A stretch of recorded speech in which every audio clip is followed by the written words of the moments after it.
Yeah, there's two types of lifting, right? There's like lifting heavy, like rock and raw, and with big pauses in between your sets. You don't get too sweaty for that. No. Doing like sets of 2 and 3. Yeah. Yeah. Yeah. But I don't really do that. The heaviest thing I lift is 70 pounds. Really? Yeah. Occasionally, I'll do deadlifts with more or squats with more. And when I say 70 pounds, I mean a 70-pound kettlebell. I might use 2. Yeah. But it's like 70 pounds with each hand. It's difficult to assess a man like Joe Rogan's training style, as he has undoubtedly varied it due to changes in lifestyles, nagging injuries, and goals as they could pertain to his martial arts or varying fitness methods that he's exposed to.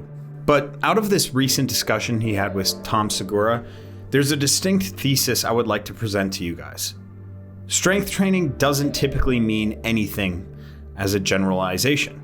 This is because that term works in relation to someone's personal capacity for whatever movement they are doing.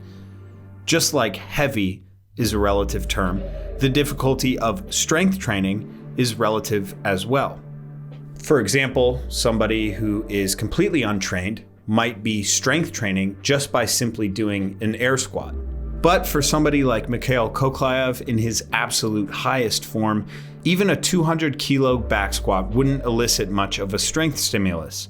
What I'm here to argue, and mind you, this is something that Joe Rogan probably agrees with, but I'm just offering a little bit more nuance, is that building capacity for something like a barbell back squat with proper movement mechanics and overload will never be dangerous or have such a cost that it will deter you from other facets of training.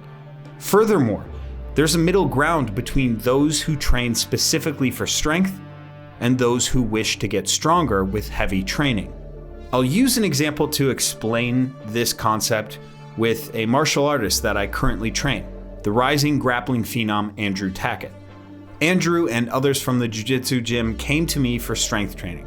However, they had serious concerns as their observations of strength training are directly opposed to that of martial arts. Coming from my own training, I agree with this initial surface level assessment. A tournament jiu-jitsu bout for myself is usually 5 minutes of constant movement. In weightlifting, there might be 3 seconds of work total.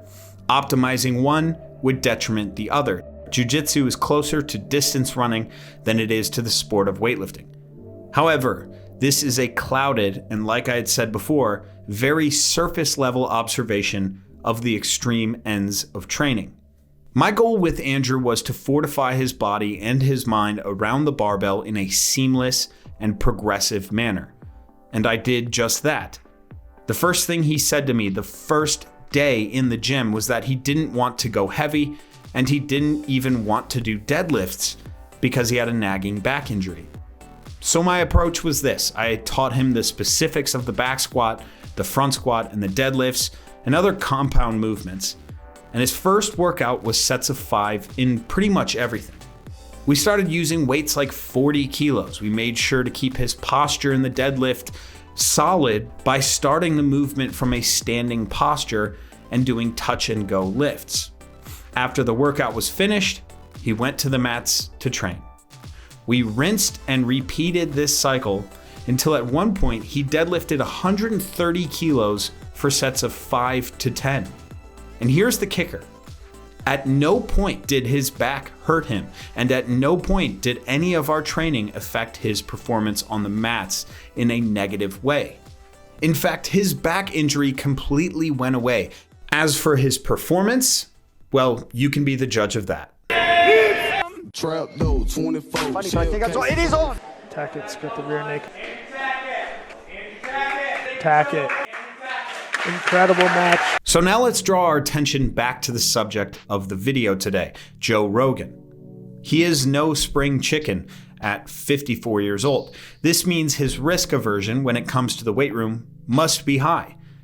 However, this risk aversion must not align with the condemning of typical barbell compound movements, like when Robert Oberst was on his show and wrongfully condemned the barbell deadlift. And in football, we'd never done deadlifts. It was all hang cleans and power cleans, which, by the way, just quick little tip, deadlifts, if you're deadlifting to be a better deadlifter, fine. If you're not doing that for deadlift's sake, then don't do it. The risk to reward ratio is a joke. Joe could, at some point down the line, squat what he would consider, at present day, heavy. But down the line, this wouldn't cost much as his body would have adapted. That's progressive overload in a nutshell.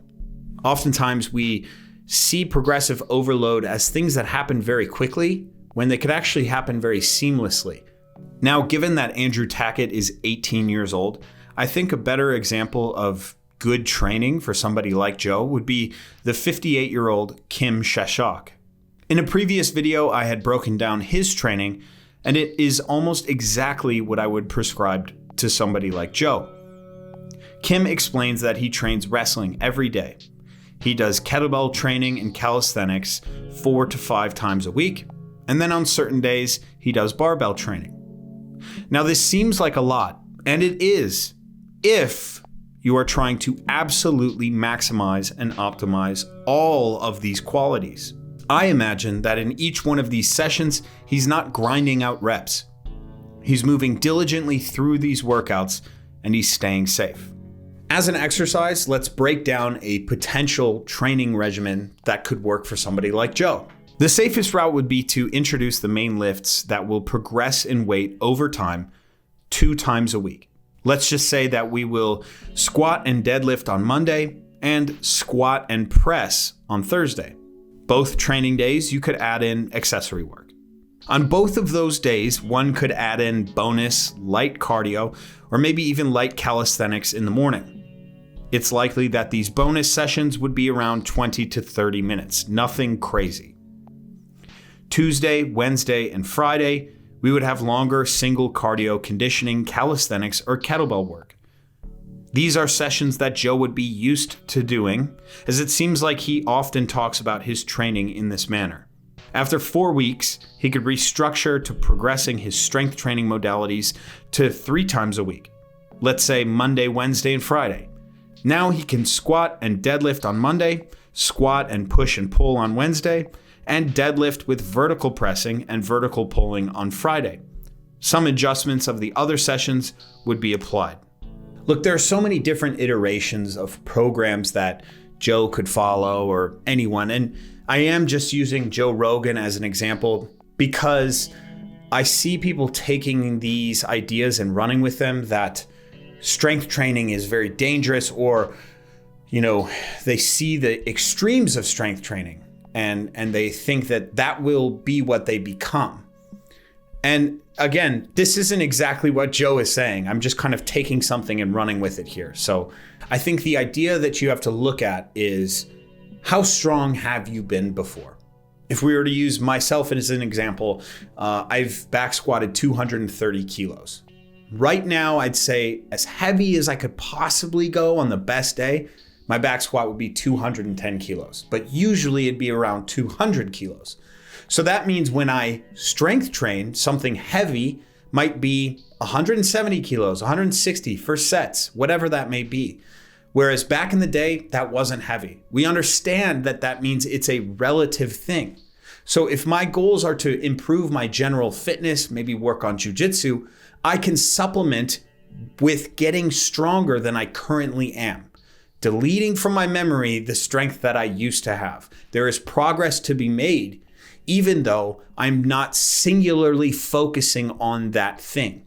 Now, for you, or for somebody like Joe, you need to determine what it is that you want to improve and how often you want to train that thing to improve that thing. And the rate at which you do so could affect the other trainings, and so then you would just have to adjust. So I have a program that I had recently made. It was actually after I watched the Kim Shashok video and did a little analysis on it. I put in that program the calisthenics, the kettlebell sessions, as well as the strength training sessions. I believe it's 3 strength training sessions per week. So if you do that 4-week program, it should be something that you can manage. doing these compound movements and then supplementing it with other general fitness practices. Go to my Patreon, subscribe there, help out the channel, and you will get that program, as well as I'm also starting to do Q&As once per week. So if you have any questions, I will open up a text thread. You can ask your questions there, and then I will answer them with a patrons only video. That's all I have for today's video. Thank you guys so much for watching, and I'll see you on the next one.